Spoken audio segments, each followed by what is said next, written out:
अस्सलाम वालेकुम नाजरीन, वेलकम टू द शो बात कारोबार की। मैं हूं आपकी मेज़बान नताशा हसीब। नाजरीन, मार्केट के सेंटिमेंट्स की बात की जाए तो कल के जो एक हम कह सकते हैं पॉजिटिव जेस्चर था उसको मार्केट ने सस्टेन नहीं किया। आज हम कह सकते हैं एक रेड टेरिटरी परफॉर्मेंस ने मार्केट को काफ़ी हद तक ड्रैग किया और फाइनली कुछ फ्लक्चुएशन पूरे दिन विटनेस की गई है। काफ़ी हद तक मार्केट की जो स्टैटिस्टिक्स या परफॉर्मेंस देखें आप तो काफ़ी अपवर्ड डाउनवर्ड पूरे दिन ऐसे ही सेंटिमेंट्स देखे गए और फाइनली जो कुछ एक रूमर्स थे या फिर हम कह सकते हैं कि कुछ बजट के हवाले से ये कहा जा रहा था कि रिवाइज्ड चीज़ें हो सकती हैं, सैलरी स्लैब्स रिवाइज हो सकते हैं, साथ साथ जो है वो टैक्सेशन सिस्टम को जो है वो थोड़ा सा चेंज किया जा सकता है। तो इन रूमर्स की वजह से भी मार्केट काफ़ी ड्रैग होती हुई दिखाई दी और काफ़ी हम कह सकते हैं कि आने वाले दिनों में चीज़ें जो है वो बेहतरी की उम्मीद की तरफ जा रही है और जो चीज़ें हम कह सकते थे काफ़ी अर्से से वेट कर रहे हैं वो भी अलाइन होती हुई दिखाई दे रही है। चाहे वो अगर हम रोशन डिजिटल अकाउंट के आउटफ्लोज देखें, इनफ्लोज देखें या फिर अगर हम बात करें कि चाइनीज़ बैंक्स की जानिब से जो पाकिस्तान के अंदर हम कह सकते हैं कि एक हमें एक सपोर्ट मिली है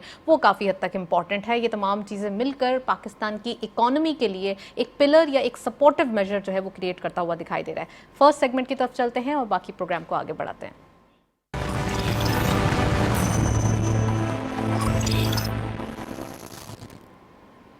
let's have a look on daily highlights. आज की मार्केट की परफॉर्मेंस देखते चलते हैं। ओपन हुई मार्केट 42,525.9 के लेवल पर। हायर साइड टू मार्केट गई 42,880.17, lower was 42,408.17 and finally closure 42,458.15। हम कह सकते हैं कि थोड़ी सी अगर जो है वो मार्केट के अंदर और मजीद पॉजिटिविटी हो जाती तो या फिर ये जो अभी आज हम कह सकते हैं एक नेगेटिव जोन देखा गया है ना होता तो मार्केट का जो एक साइकोलॉजिकल बैरियर है 42,500 का वो इंटैक्ट रहता। 67.81 का डिक्लाइन देखा गया। टर्नओवर में करंटली 266.09 मिलियन शेयर्स ट्रेड किए गए, 34.14 मिलियन शेयर्स का डिक्लाइन कल के मुकाबले में। वैल्यू इज अगेन हम कह सकते हैं कल ही जैसी देखी गई है 8.46 billion rupees. And volume leaders only one scripping in red territory. Pakistan refinery limited इस लिस्ट को लीड कर रहे हैं 0.13 के इजाफे के साथ 18.98 पे क्लोजर, 23.87 मिलियन शेयर्स ट्रेड किए गए। टीपीएलपी सेकंड स्कॉर पे 0.74 का इजाफा, 21.97 पे closure, 23.15 million shares traded. And lastly Synergy 0.10 का डिक्लाइन, 5.56 पे क्लोजर, 16.79 का कारोबार रहा। ये था वॉल्यूम लीडर्स। मार्केट की करंट परफॉर्मेंस। दो स्क्रिप्ट्स बेसिकली रिफाइनरी सेक्टर से ताल्लुक रखते हैं तो पेट्रोलियम प्राइसेस ऑब्वियसली यहाँ पर इम्पैक्ट करते हुए दिखाई दे रही है। तो नेक्स्ट सेगमेंट की तरफ चलते हैं।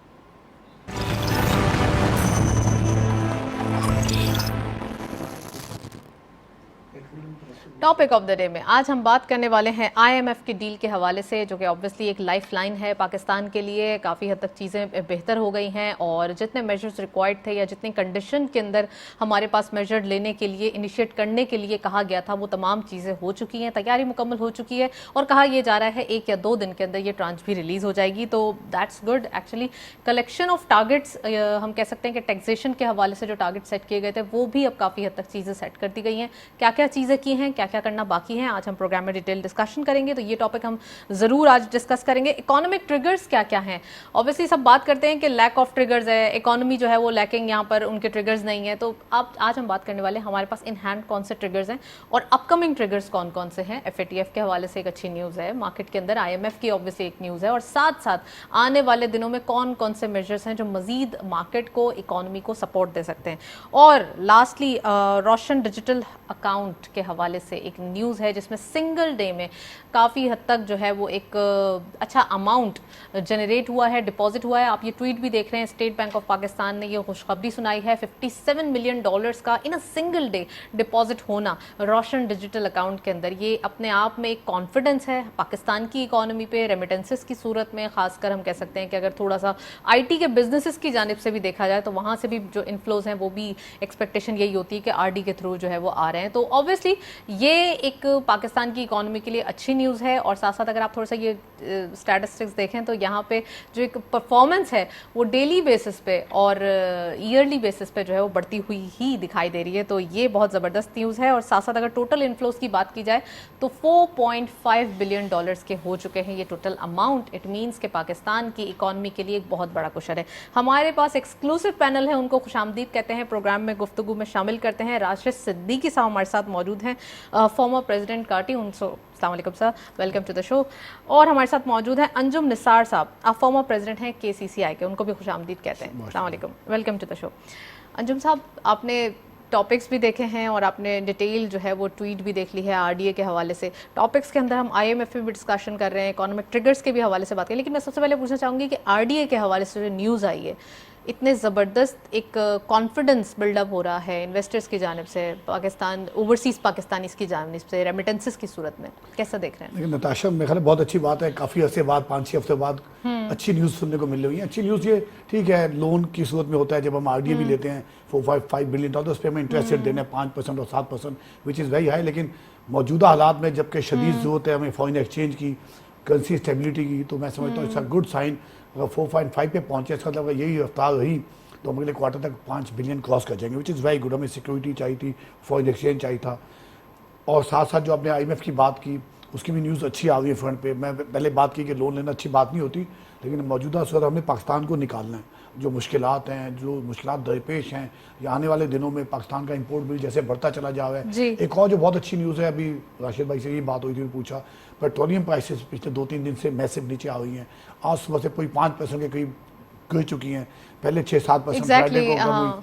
तो ये चीज़ें कि हमारा तो सबसे बड़ा बिल ही पेट्रोलियम प्रोडक्ट्स का है, कोई 31% petrol and petroleum products Pakistan की टोटल इंपोर्ट का हिस्सा बनती है। विद नो रीजन वो डबल हो गया है ऑलरेडी बिल इंपोर्ट, तो बढ़ गया। अगर लास्ट ईयर हमने $9.7 बिलियन की इंपोर्ट की थी, इस साल हम कोई $22 बिलियन की क्लोज करेंगे जून में इंपोर्ट्स। तो सोचे $11 बिलियन जेब से एक्स्ट्रा देने, ये हम अपनी health care, social care, education कई जगह लगाते, तो वहाँ तो नहीं लगा। तो मैं समझता हूँ सारे जो साइंस हैं गुड हैं। फिर एक और जो अभी न्यूज़ ट्वीट किया मिफ्ता इस्माइल साहब ने कि जो हमें चाइनीज़ ने जो आईएमबी के अंदर 15 बिलियन यानी कि $2.3 बिलियन लोन की सूरत में, नॉट ऐसे कि आप रिजर्व रखें या पार्क करें, लोन की सूरत में दिया है, और this was also badly needed. फिर आने वाले दिनों में जो आज मैं ये रिजर्व पार्क नहीं रखना है, नहीं, ये पार्क नहीं करेंगे, ये लोन की सूरत में दिया चाइना ने, दिस इज वेरी गुड। और ये हमारी करेंसी को आज देखेंगे, आज ही न्यूज़ आने के साथ स्टेबिलिटी हमने देखी, करंट इंटरबैंक में डॉलर नीचे आया, ब्लैक मार्केट में भी नीचे आया, ओपन मार्केट में। और साथ साथ आने वाले दिनों में जो मैं असल बात कर रहा हूँ, ये तमाम न्यूज़ की बेसिस पे, और हमारा जब स्टाफ लेवल एग्रीमेंट हो जाता है, ये आने वाले दिनों में, आज जो एग्रीमेंट हुआ है उनके चीफ ने कहा कि अभी ये स्टाफ लेवल एग्रीमेंट, और once the staff level agreement is done, which means normally 99% जो आईएमएफ का बोर्ड उसको अप्रूव करता है कि वो बन के आया स्टाफ लेवल। तो ये एक बहुत अच्छी इंडिकेशन है। फिर जब ये आईएमएफ लेवल हो जाए, आपका एग्रीमेंट हो जाता है, ऑफिशियली साइन हो जाता है, इसका मतलब है कि जुलाई के अंदर हम एक्सपेक्ट कर सकते हैं दुबई, कतर, सऊदीया से मुनासिब तादाद के अंदर डॉलर टर्म्स के अंदर लोन या पार्किंग, ये दोनों हमारे लिए बहुत अच्छे होगी। हमारी जो इंपोर्ट का जो मुद्दत जो बहुत कम हो गई थी, चंद हफ्तों की रह गई थी, वो जाके वापस हम 3-4 महीने की लेवल पे आ जाएंगे, which will give huge stability to our currency, जो हमें बैडली नीडेड है। हमें अनसर्टेनिटी की वजह से, एक तो होती है पॉलिटिकल अनसर्टेनिटी, वो तो कम हो गई, एक होती है इकोनॉमिक अनसर्टेनिटी, उसने बहुत डैमेज किया पिछले 2-3 हफ्तों में हमारी करेंसी को, बिजनेस इन्वेस्टर्स के कॉन्फिडेंस को, और उसमें से हमने देखा सारी वॉलेटाइल आई। कल हल्की सी न्यूज़ आई थी मिफ्ता साहब का एक बयान, और कल हमने गवर्नर साहब परसों जो मीटिंग हुई हमारी स्टेट बैंक के गवर्नर साहब से, हमने उनसे यही कहा, आपका एक बयान जो ह्यूमर्स मार्केट में चल रही होती हैं, आपका एक सॉलिड बयान होता है, उसके से वाइप आउट कर देता है। एग्जैक्टली। तो अगर आप अच्छा बयान दें, पॉजिटिव बयान दें कि पाकिस्तान को, उन्होंने दिया फिर कि हमें इंपोर्ट्स की कोई शॉर्टेज नहीं है। तो आज आपने देखा ये सारे जो इकदाम थे, ठीक है स्टॉक मार्केट आज हुई, लेकिन कल बहुत अच्छा परफॉर्म किया था। तो इसको कहते हैं कि टेक्निकल उन्होंने इसको आज बैलेंस किया है, और कुछ भी नहीं है, 67 पॉइंट्स का माइनस होना। This is called experience sir, past government की जानिब से। याद होगा आपको कि जब 27,000 पे मार्केट चली गई थी, तो कहते रह गए थे कि प्राइम मिनिस्टर साहब प्लीज एक दौरा कर लें स्टॉक मार्केट का, और बिजनेस कम्युनिटी परेशान हो गई थी। There is no political debate, मगर ये चीज बहुत मैटर करती है। इस साल तो बहुत, इस बार देखिए, इस बार गवर्नमेंट ने गोल के, हम हमेशा कहते थे भाई ये शायद, लेकिन ऐसा इस बार ना कंटिन्यूस इनको स्टेक होल्डर्स ऑन बोर्ड रखा है। आज भी हमारे नुमाइंदे कराची चैम्बर के सुबह वहाँ बैठे थे इस्लामाबाद में, सुबह से मीटिंग चल रही है, बजट से पहले पूरा उन्होंने इन्वॉल्व किया। तो यही हम कहते थे, देखिए कोई हम आइडियल सिचुएशन एकदम परफेक्ट नहीं कर सकते कि हम आइडियल सिचुएशन जो है पाकिस्तान में, बड़ा मुश्किल है। कोई भी दुनिया में आइडियल इकोनॉमिक्स नहीं होती, हर जगह इंपोर्ट्स होती हैं, हर जगह एक्सपोर्ट्स होती हैं, करंट अकाउंट डेफिसिट होते हैं, आपकी करेंसी। लेकिन इस दफ़ा गवर्नमेंट ने क्या किया, before budget and post budget stake holders को ऑन बोर्ड में लिया, और जो हमने ट्रिगर्स की, ऐसा क्या ट्रिगर्स है, हम ऐसी क्या, लोग तो हम तनकीद भी करते हैं, कहनी भी चाहिए जहाँ पे होता है नेगेटिव, लेकिन जहाँ पे पॉजिटिव है, जो 3-4 मैंने बात की, लेकिन आने वाले दिनों में पाकिस्तान को हम मौजूदा मुश्किलात से कैसे निकाल सकते हैं, कैसे बचते हैं। एक तो होती है आपकी एक्सपोर्ट्स बढ़ जाएँ, चलिए एक्सपोर्ट्स आपकी अगले साल मुश्किल से गवर्नमेंट का खुद टारगेट 9% बढ़ेंगी, 32 से 35 हो जाएंगी, उससे हम कोई क्वांटम लीप चेंज नहीं ला सकेंगे। आपकी रेमिटेंस बढ़ेंगी, अच्छी बात है, वो भी 32 से 35 हो जाएंगी। गवर्नमेंट ने $70 बिलियन का इंपोर्ट टारगेट दिया है, मैं समझता हूँ 85, अगर ऑयल की प्राइसेस यहीं रहते हैं तो $85 बिलियन हम टच करेंगे। तो ये सबसे अच्छा है कि हमारा यूथ जो है उसको हम इस्तेमाल करें, ऐसे जैसे IT सेक्टर्स है, राइट सर, ट्रिगर्स पे भी बात करेंगे, लेकिन मैं चाहती हूँ कि मिफ्ता इस्माइल साहब की वो ट्वीट दिखाई जाए जिसके अंदर उन्होंने ये खुशखबरी भी सुनाई है कि चाइनीज की जानिब से जो है वो Chinese banks has today sign the RMB 15 billion, यानी कि चाइनीज करेंसी में उन्होंने 15 बिलियन उनके दिए हैं। 2.3 बिलियन डॉलर्स की जो है वो एक अमाउंट बनती है पाकिस्तान के लिए, लोन फैसिलिटी है। ये अग्रीमेंट साइन भी हो गया है। इट मीन्स कि पाकिस्तान के लिए जो एक मच अवेटेड न्यूज़, या हम कह सकते हैं कि जो हमारे लिए एक कैश इनफ्लोस के हवाले से काफ़ी मुश्किलात थी, इकोनॉमिक सिचुएशन बड़ी सेंसिटिव हुई थी, उसके लिए हम कह सकते हैं कि ये न्यूज़ पाकिस्तान के लिए बहुत अच्छी है। इकोनॉमिक सूरत हाल को भी संभालेगी, साथ साथ पाकिस्तान में कॉन्फिडेंस बिल्डअप होगा कि आने वाले दिनों में जो है वो अब जो एक सूरत हाल है, डिफॉल्ट के खतरात थे, वो तमाम चीज़ें जो है वो पैसे भी ट्रांसफर हो रहे हैं। बिल्कुल एग्जैक्टली, पैसे भी ट्रांसफर हो जाएंगे। तो ये तमाम चीज़ें जो है मिलकर बिजनेस कम्युनिटी को, इकोनॉमी को, मार्केट को बहुत ज़्यादा कॉन्फिडेंस दे रही है। राशिद सिद्दीकी साहब मौजूद हैं, उनसे भी इंट्रोडक्टरी कॉमेंट लेते हैं। राशिद सिद्दीकी साहब, यू आर अ बिजनेसमैन, आपने एक उम्र गुजारी है बिजनेस करने में, एक्सपीरियंस भी आपको पता होगा, आपने अलग अलग पॉलिटिकली, इकोनॉमिकली पाकिस्तान के हालात देखे हैं।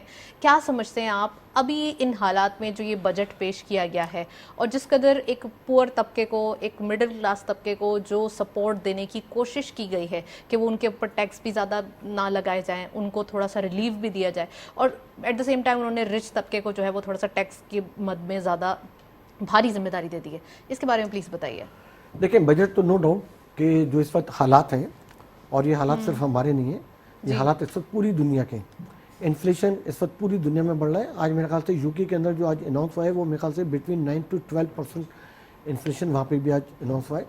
आप यूएसए की मार्केट उठा के देख लें, वहाँ पे भी इन्फ्लेशन बहुत ज़्यादा बढ़ गया, जिसकी बेसिस के पर उन्होंने मेरे ख्याल से कई 25-30 साल के बाद पहली दफ़ा ऐसा हुआ है कि उन्होंने 0.75 बेस इंटरेस्ट को बढ़ाया है। तो इसका मतलब हो गया है कि ऑलमोस्ट, क्योंकि वहाँ पे 1 पॉइंट होता है तो ऑलमोस्ट समझ लें कि डबल के करीब पहुँच चुका है। और उन्होंने साथ में ये भी अनाउंस करा है कि हम जुलाई में इसको मजीद और बढ़ाएंगे।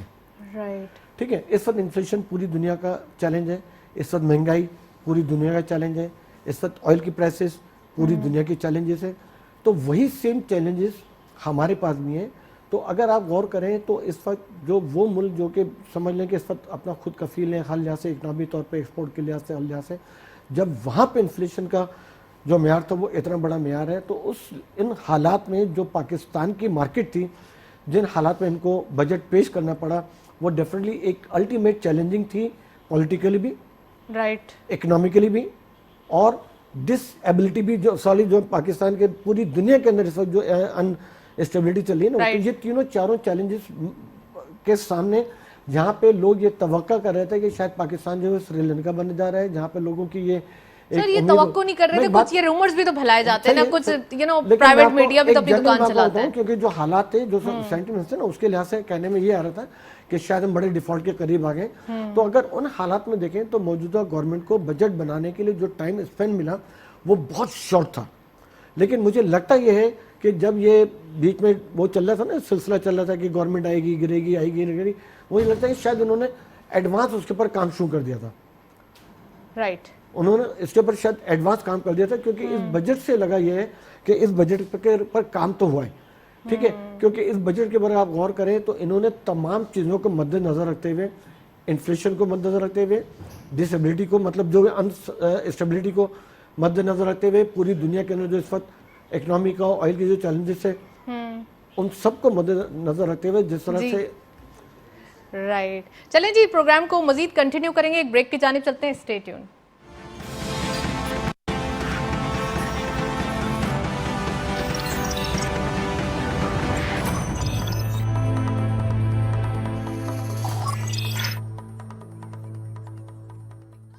वेलकम बैक नाजरीन, गुफ्तगू जारी है। हमारे साथ अंजुम साहब भी मौजूद हैं, राशिद सिद्दीकी साहब भी मौजूद हैं। राशिद सिद्दीकी साहब, एक्सपोर्ट बढ़ानी है, एक्सपोर्ट के हवाले से बात कर रहे थे। अंजुम साहब से भी मैं पूछूंगी, लेकिन आप पहले ये बताइए कि ट्रिगर्स इन हैंड कौन कौन से हैं, क्योंकि कहते हैं ना कि नफरतें जल्दी फैलाई जाती हैं, पॉजिटिविटी की बात नहीं की जाती है, और पीटीवी का यही स्टैंस रहा है कि आप पहले जो है वो ये बात करें कि सोल्यूशंस क्या हैं और पॉजिटिव चीज़ें कौन सी हैं। देखिए, पॉजिटिव चीज़ें तो बहुत सारी हैं, और मैं तो हमेशा एक बिजनेसमैन को हमेशा पॉजिटिव ही देखना चाहिए। और ट्रिगर्स की जहाँ तक की आपने बात करी, एक्सपोर्ट की आपने जहाँ तक की बात करी, देखिए मैं आपको एक बात बताऊँ कि हमको सिर्फ एक्सपोर्ट की तरफ नहीं देखना चाहिए, और अब जो मौजूदा ज़िंदगी है, जो मौजूदा दुनिया है, स्पेशल आफ्टर कोविड, तो अगर आप गौर करें तो इस वक्त बड़ी तेज़ी से काम हो रहा है कि दुनिया से एक्सपोर्ट बहुत डिक्लाइन होगी, सिर्फ पाकिस्तान की डिक्लाइन नहीं होगी, पूरी दुनिया की जो एक्सपोर्ट होगी ना, क्योंकि इस वक्त उनकी कोशिश ये है कि दुनिया जो है, दुनिया से लोगों की मूवमेंट कम से कम हो जाए। और इसकी अगर आप गौर करें तो अंजुम भाई क्योंकि कमोडिटी को इंपोर्ट भी करते हैं और मतलब काफ़ी चीज़ों के अंदर करते हैं, उनको बहुत ज़्यादा आइडिया होगा कि जो कंटेनर्स की कॉस्ट है वो 4 गुना बढ़ गई।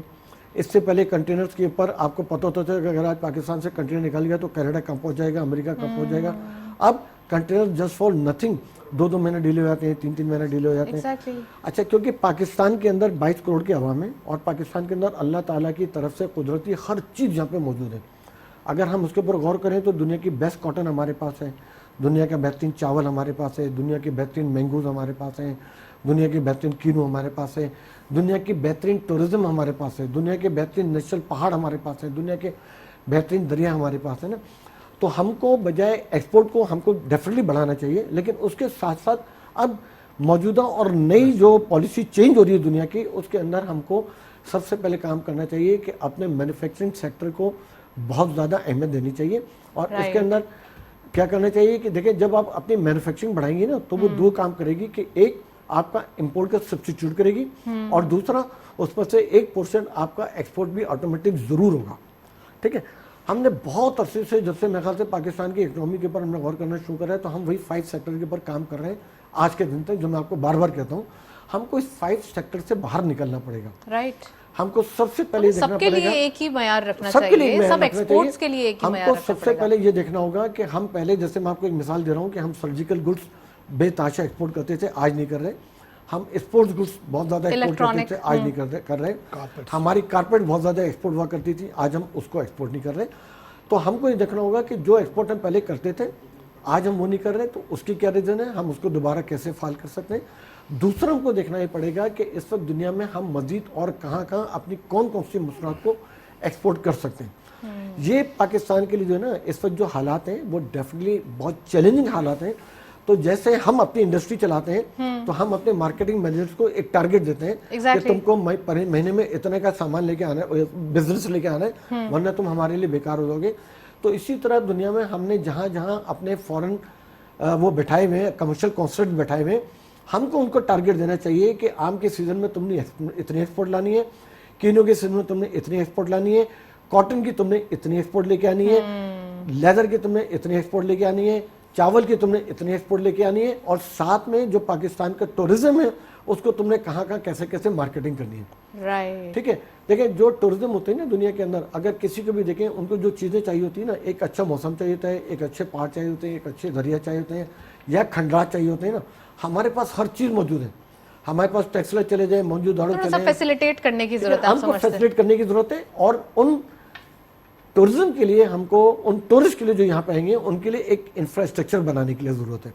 और इंफ्रास्ट्रक्चर बनाने के लिए अगर हम इस वक्त, क्योंकि बहुत हमारे लिए ज़रूरत है, अगर हमारे अपने इतने मसल्स नहीं है तो हमको चाहिए कि हम जो फॉरेन बाहर के जो होटल्स वाले हैं, होटल चेन है, मल्टीनेशनल चेन है, हम उनको बुलाएं और हम उनको बोले भी 10 साल के लिए हम तुमको फ्री ऑफ कॉस्ट लैंड दे रहे हैं और तुम यहाँ पे आओ, 5 स्टार होटल बनाओ, ताकि हमारे टूरिज्म जब वहाँ पे आए तो उनको एक अच्छा इंफ्रास्ट्रक्चर मिले।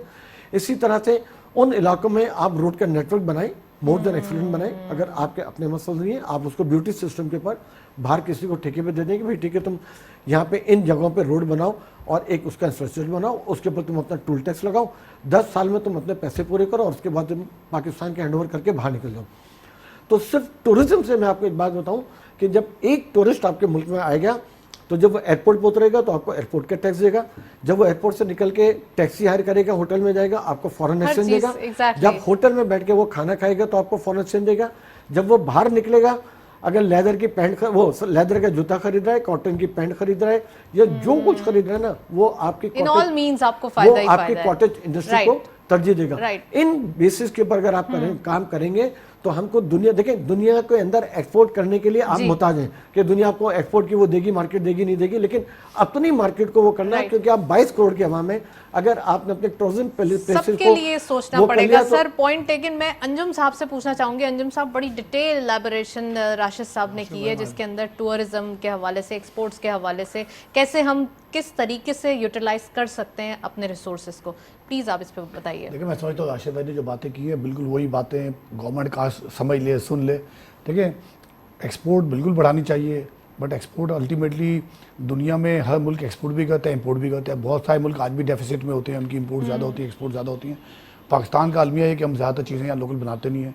जब तक हम लोकल इंडस्ट्री को उस पर तवज्जो नहीं देंगे, उसका सपोर्ट नहीं करेंगे, वो 5 सेक्टर नहीं होने चाहिए। पाकिस्तान की इंडस्ट्री एक्सपोर्ट का जो जीडीपी का साइज़ है वो 8 to 9% है हमारी जो एक्सपोर्ट का जो, लेकिन बाकी जो 92% हमारी दूसरी इंडस्ट्रीज हैं उन पर तवज्जो देनी चाहिए। आज 75 साल बाद भी हमारे पास 6, 7, 8 आइटम है जो हम दुनिया के 15-20 टोटल डेस्टिनेशन को एक्सपोर्ट करते हैं। हम बाहर जा ही नहीं सके। आज एक हमारे दोस्त बता रहे थे, मैं ब्राज़ील गया हूँ तो वहाँ एक सुपर मार्केट में, मैं तो नहीं गया, उन्होंने बताया आज मैं ऑफिस में जब मैं आपके पास आ रहा था कि कोई सुपर मार्केट उसकी 2000 चेन है। पाकिस्तान में तो हम ये तसव्वुर भी नहीं कर सकते किसी सुपर मार्केट की 100 चेन्स भी हो जाएंगी। तो हम डोमेस्टिक मार्केट को बढ़ाएं। 24 करोड़ की आबादी है, बहुत यहाँ पे टूरिज्म। अब देखें ना, इजिप्ट को क्या करें, इजिप्ट ने फ़ायदा उठाया, हमारे पास उनसे पुरानी वो है मौजूदा हड़प्पा टैक्सीला, ये 4-5 हज़ार साल पुरानी है। वो यहाँ में मिस्र को लेके बैठे हुए हैं, अच्छी बात है, उन्होंने अपनी मार्केटिंग की है, उसको ब्रांडिंग की है और अरबों डॉलर। इसी तरह फ्रांस को देखें, फ्रांस में क्या है, फ्रांस की आबादी का 6 करोड़ है तो 30-40 बिलियन। उनकी सबसे बड़ी इंडस्ट्री पेट्रोल नहीं है, केमिकल नहीं, उनकी सबसे बड़ी इंडस्ट्री टूरिज्म। तो जर्मनी को देखें, वर्ल्ड के दुनिया में सबसे ज़्यादा एग्जीबिशन जो है वो करते हैं जर्मनी। दुनिया में हर रोज तकरीबन हर डिफरेंट शहर में एग्जीबिशन होता है, लाखों लोग जाते हैं एग्जीबिशन में। We are lacking for law and order situation. Sometimes जब ये होता है तो law and order की situation हमें ये ब्रांडिंग अपने पाकिस्तान की चीज़ों को देखना होगा। हम सिक्योरिटी भावना तब आएगा जहाँ उसको सेंस ऑफ सिक्योरिटी होगी, एनवायरनमेंट मिलेगी, आपको अच्छे होटल होंगे, आपके इंफ्रास्ट्रक्चर बेहतर होगा, आपकी कैसे एक्सपोर्ट्स बढ़ेगी। आज अगर आप साइट और कहूँगी कि गलियों में चले जाएँ तो इसमें तो आगे आपको एक्सपोर्ट ऑर्डर नहीं देगा, मैं नहीं दूंगा।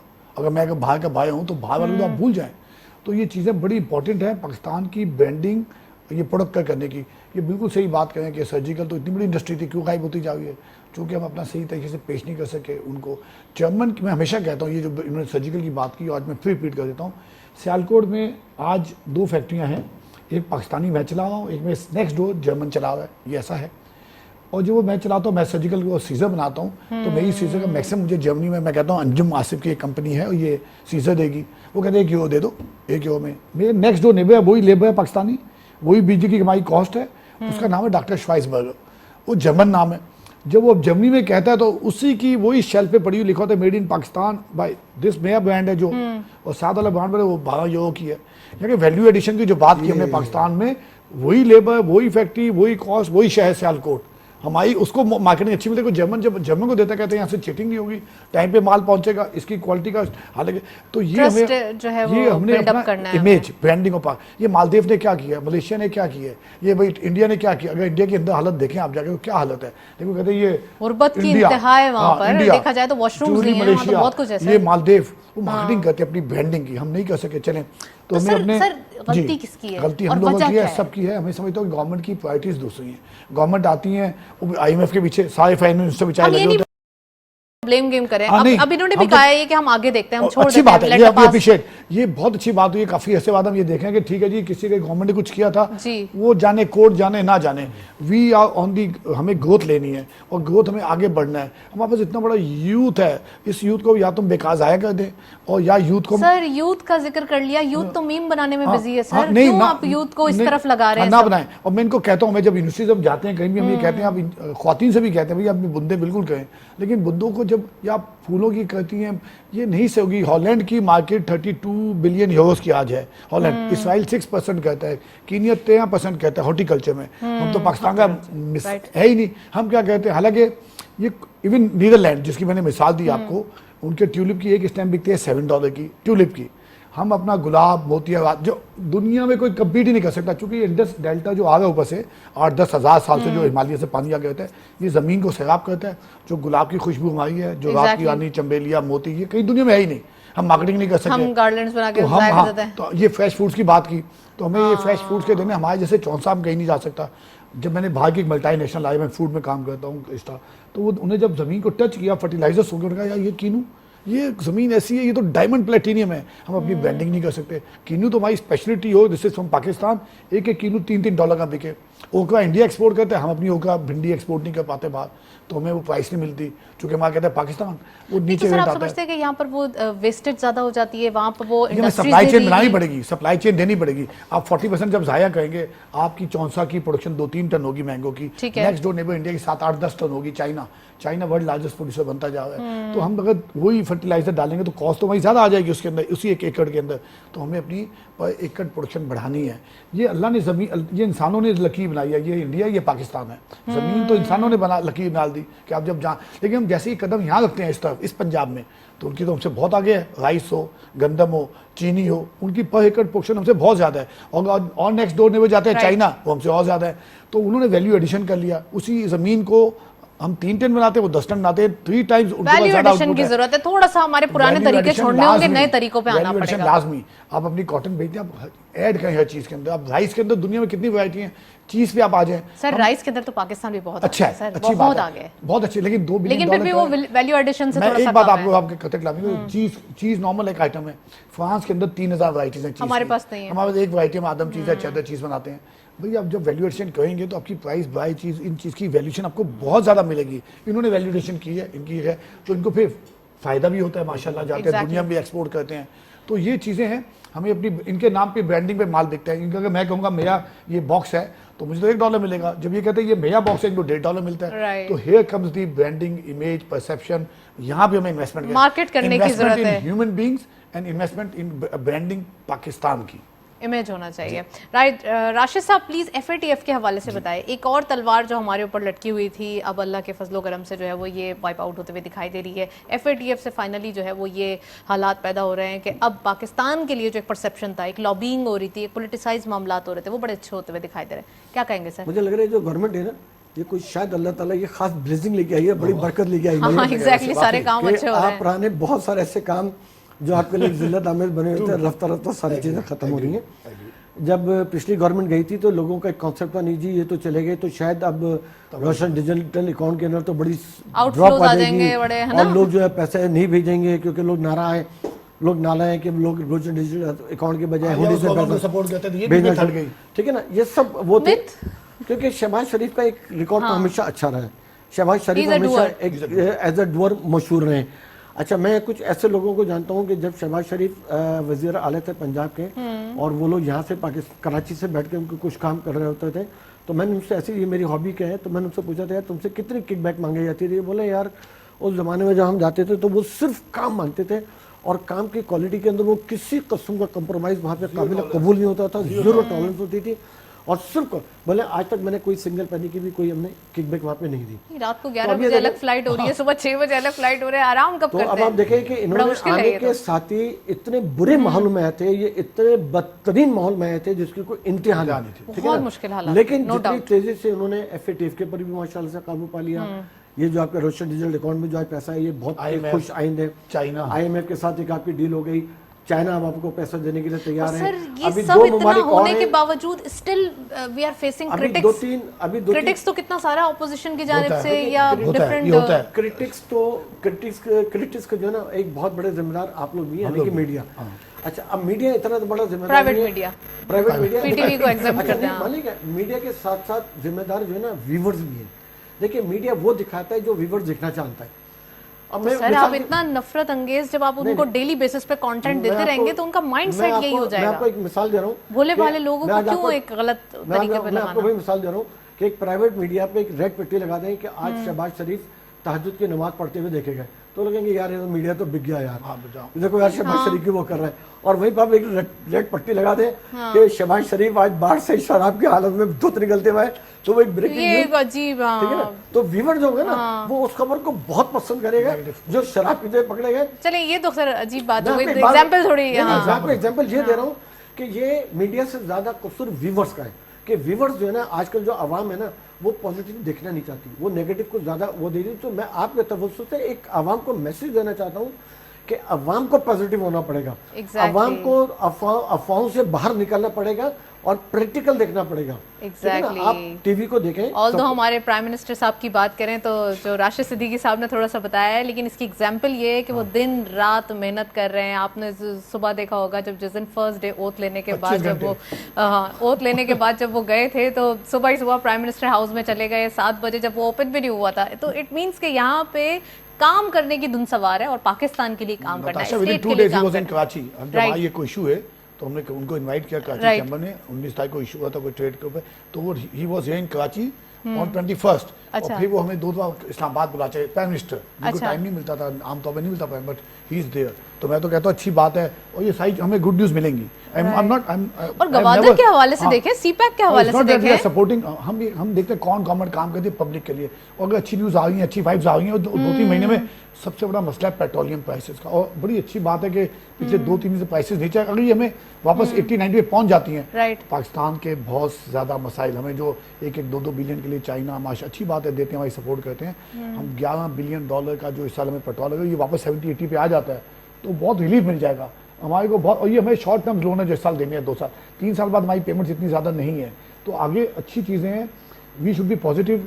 प्राइवेट सेक्टर को भी रोल अपना अदा करना चाहिए। We should sacrifice at our cost. अगर पाकिस्तान में जब बात आती है, and I think businessman are doing their best possible in हालात में भी।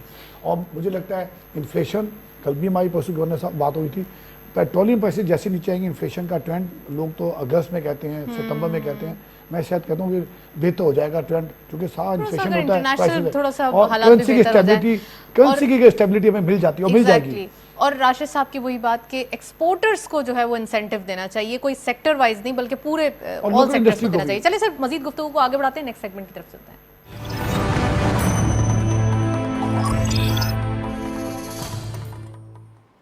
कमोडिटीज और फॉरेक्स के लेटेस्ट अपडेट। आज की मार्केट में गोल्ड की पर तोला प्राइस 1,45,900 रुपीज, गोल्ड पर 10 ग्राम 1,25,090 रुपीज, इंटरनेशनल गोल्ड रेट पर हाउस $1,834.24, ऑयल WTI पर बैरल 104.6, ऑयल ब्रेंट क्रूड पर बैरल 110.1। फाइनली हम देख रहे हैं ऑयल प्राइसेस में कमी देखी जा रही है और वाज़ेह तौर पर कमी देखी जा रही है। इट मीन्स के ऑटोमेटिकली पाकिस्तान के इम्पोर्ट बिल पर डायरेक्ट इम्पैक्ट होगा। एक अच्छा हमारे पास जो है वो फॉरेक्स रिजर्व बच सकता है। Next please. करेंसीज में सबसे पहले यूरो बाइंग रही 222 rupees, selling was 225। UK pound buying रही 258.5, selling was 261.5। US dollar buying रही 213 rupees, selling was 215। Chinese yuan buying रही 31.71, selling was 31.96। Saudi riyal buying रही 56 rupees, selling was 56.8। UAE dirham buying at 57.5, selling was 58.3। Kuwaiti dinar buying रही 683.66, selling was 688.6। And lastly Omani riyal buying रही 548.72, selling was 553.22। ये था forex और commodities का latest update. आज के दिन हम देख रहे हैं डॉलर अभी थोड़ी अगर करेंसी की एप्रिसिएशन हमारी देखने में आ जाए, यानी कि पाकिस्तानी रुपये की, तो काफ़ी सारी चीज़ें बेहतर हो सकती हैं। काफ़ी सारी मसाइल या फिर जो अभी हमें फेस करना पड़ रही हैं, थोड़ी सी रिस्ट्रिक्शंस, वो चीज़ें जो है बेहतर हो सकती हैं। अंजुम साहब भी मौजूद हैं, राशिद साहब भी मौजूद हैं, बोथ आर एक्सपर्ट्स। राशिद साहब, करेंसी एप्रिसिएशन ये एक यहाँ पे हमारा एक राइट कॉर्ड है जो अभी सिर्फ प्रेस हो रही है। अगर थोड़ा सा यहाँ से हम देखिए रिलैक्स हो जाए तो बहुत यहाँ पे हमारे 2 मसाइल हैं। नंबर 1 मसाइल तो ये है कि हमारी जो रिफाइनरीज हैं वो बहुत पुरानी है और ये उसके अंदर से निकालती हैं 40%, जबकि दुनिया की जो रिफाइनरी है वो निकालती हैं 80%। अच्छा, हम इस वक्त बजाय मतलब हम अगर सिर्फ पेट्रोल इंपोर्ट करें ना, अगर हम क्रूड ऑयल इंपोर्ट ना करें, अगर हम, क्योंकि हमारा मेन तो पेट्रोल है ना, जब हम क्रूड ऑयल इंपोर्ट कर रहे हैं ना तो उसमें से 40% बिटुमेन निकलता है और फर्नेस ऑयल निकलता है। जो बिटुमेन निकलता है वो जितना आपका फ्रेट आता है ना, उस फ्रेट का आधा भी आपको बिटुमेन की सूरत में नहीं मिलता। ठीक है, तो नंबर 1 तो ये है कि इसके अंदर प्राइवेट सेक्टर के अंदर इसके जो स्टोरेज है, टैंकर है, उसके अंदर मजीद लोगों को फैलाना चाहिए और मजीद लोगों को इसकी इंपोर्ट की परमिशन देनी चाहिए, ताकि आपके पास ऑयल के जो रिजर्व है कम से कम 3 महीने या 4 महीने के रह सकें। अभी आपके पास जो ऑयल के रिजर्व रहते हैं वो 20 दिन के रहते हैं, नंबर 1। और नंबर 2, आज के दौर के अंदर जो इस वक्त, क्योंकि इस वक्त डॉलर एकदम ऊपर चला गया है और डेफिनेटली आपका जो मेन बिल होता है वो ऑयल की सूरत में होता है, तो मेरी एक सजेशन गवर्नमेंट को जो मैं देना चाहूँगा वो देना चाहूँगा कि एक तो आप उसके अंदर चले जाएँ अपना 2 घंटा पीछे करके, जी, डे लाइट के ऊपर चले जाएँ और अपने टाइम को ये सर आप पहले भी मैं बिल्कुल बता पहले चुके भी हैं कह चुका हूं। एग्जैक्टली। तो आप क्या समझते हैं कि पाकिस्तान में थोड़ा सा इस बात पे अमल हो जाएगा, देखिए, लोग मान अमल जाएंगे? करना- देखिए, क्योंकि जब लोग- अर्ली थोड़ा मार्केट क्लोजर की बात हुई है रात को 10 बजे, उस पर भी काफी देखिए, issues इसके लिए हुए। लोगों का जहन बनाना चाहिए जी। और इसके ऊपर मीडिया पे आके इस पूरी कैंपेन चलाना चाहिए और हफ्ते में 2 दिन कर्फ्यू लगा दें कि सैटरडे और संडे कोई लोग जो है गैर जरूरी घर से बाहर नहीं निकलेंगे, कोई मॉल नहीं खोलेगा, कोई रेस्टोरेंट नहीं खोलेगा, कोई इंडस्ट्रीज नहीं खोलेंगी। ठीक है, 2 दिन का कर्फ्यू लगाएंगे। 1 दिन का पेट्रोल आने का जाने का जितना ट्रैफिक का लोगों को होता है वो आपका बचेगा, जितना आपका बचेगा उतना आपका पेट्रोल की इंपोर्ट का बिल उतना नीचे आएगा। तो जितना आपका इंपोर्ट और एक्सपोर्ट का डेफिसिट बचेगा उतना आपका डॉलर नीचे आएगा, जितना डॉलर आपका नीचे आएगा उतनी आपकी सूद की किस्त कम होगी, उतना आपका सूद कम होगा और उतना आपका जो रुपया है मुस्तहकम होगा। एग्जैक्टली रुपी ही मुस्तहकम करना है, रुपी को स्टेबल करना है। सर नियर टर्म में कोई इम्कानात दिख रहे हैं वन लाइन? मैं समझता हूँ नियर टर्म में, जैसे हमने शुरू में बात की थी, जो तुम्हारी न्यूज़ आ रही है और जेन्युइन न्यूज़ है, कोई ऐसी तो बात नहीं कि हम यहाँ हवा में बात कर रहे हैं। और ये स्टेबिलिटी ही, करेंसी स्टेबिलिटी बहुत बड़ी होती है। लोग हमेशा हम देखते हैं किस मुल्क की करेंसी में स्टेबिलिटी है, और पाकिस्तान में समझता हूँ आने वाले दिनों में बिल्कुल आएगी, लाजमी आएगी। आज ही पहला दिन था, हमने देखा कि करेंसी नीचे आई है और आने वाले दिनों में मजीद नीचे देखता हूँ। और ये हमारे लिए एक्सपोर्ट्स मार्केट भी अच्छा है। एक्सपोर्टर्स के लिए लॉन्ग टर्म अच्छा नहीं होता कि करेंसी डिवैल्यू हो जाए, क्योंकि उनका भी बेसिक रॉ मटेरियल 40-45% जो भी ऑन एवरेज हम इंपोर्ट के अंदर रॉ मटेरियल में लगा देते हैं। और फिर हमें एक्सपोर्ट के अलावा जो आपने कहा ना, पाकिस्तान में हमें आईटीज एक्सपोर्ट, वो सेक्टर जहाँ हम ट्रेडिशनल नॉन ट्रेडिशनल आइटम है, आगे बढ़ानी पड़ेगी। आईटी सेक्टर में बहुत ग्रोथ है। अगर इंडिया $170 बिलियन कर रहा है, उसका 1% नहीं कर रहे, हम 10% तो कर लें, तो हमारे तो बहुत सारे मसाइल हल हो जाएंगे। और मैं बहुत ऑप्टिमिस्टिक हूँ। कहते हैं कि अगर प्लानिंग नहीं की तो अब आ गए हैं हम सही प्लानिंग के दौर पे। बहुत और अब अगर चीजें, मैं समझता हूँ हम, चूंकि मसले मसाइल एक बार अनसर्टेनिटी जैसी इकोनॉमिक अनसर्टेनिटी मैंने पहले भी कहा खत्म होती है, इन्वेस्टर भी निकलता है। इन्वेस्टर जब आगे निकलता है तो हंसते देखता है कि मैं आईटी में जाऊँ, मैं इस सेक्टर में जाऊँ। तो ये ग्रोथ टाइम इंशाल्लाह मैं समझ पाकिस्तान के लिए आने वाले चंद महीने अगले साल बहुत इंपॉर्टेंट है। गवर्नमेंट के अंदर भी स्टेबिलिटी आएगी, उनके में भी कॉन्फिडेंस आएगा, गवर्नमेंट वाले खुल के काम although they are taking very tough decisions। हाँ, लेकिन मैं समझता हूँ मुल्क के लिए अच्छे हैं तो it's good, we will support. अगर पेट्रोल मुझे अगर महंगा पड़ गया है और बड़ी गाड़ी वाले करने, तो करें सफर, कोई बात नहीं। एलीट्स पे टैक्स भी लगने चाहिए, उनको सपोर्ट भी करना चाहिए। एक डिफिकल्ट टाइम से निकल जाएंगे तो हमें फैसिलिटीज भी मिलेंगी इंशाल्लाह। Right, well thank you so much. Rashid Siddiqui साहब का बहुत बहुत शुक्रिया, आप तशरीफ लाए। अंजुम साहब आपका भी बहुत बहुत शुक्रिया, आपने प्रोग्राम में ज्वाइन किया। ओवरऑल आज के दिन हमने जो डिस्कशन की उसका सोल्यूशन आपके बगैर, यानी एज अ नेशन हमारे बगैर, हम सब के बगैर, हम सब की कोशिशों के बगैर मुकम्मल नहीं हो सकता। हम सबको भी ताउन करने की ज़रूरत है। बिजनेस कम्युनिटी भी अपनी जगह ताउन करे, गवर्नमेंट भी अपने लेवल पर सपोर्ट कर रही है, और आवाम को भी चाहिए कि उनके टफ फैसलों को भी सराहे और काम के लिए जो है वो आगे आए। That's it. इसी नोट पर प्रोग्राम को वाइंड अप करते हैं। इजाज़त दीजिए, अल्लाह हाफ़िज़।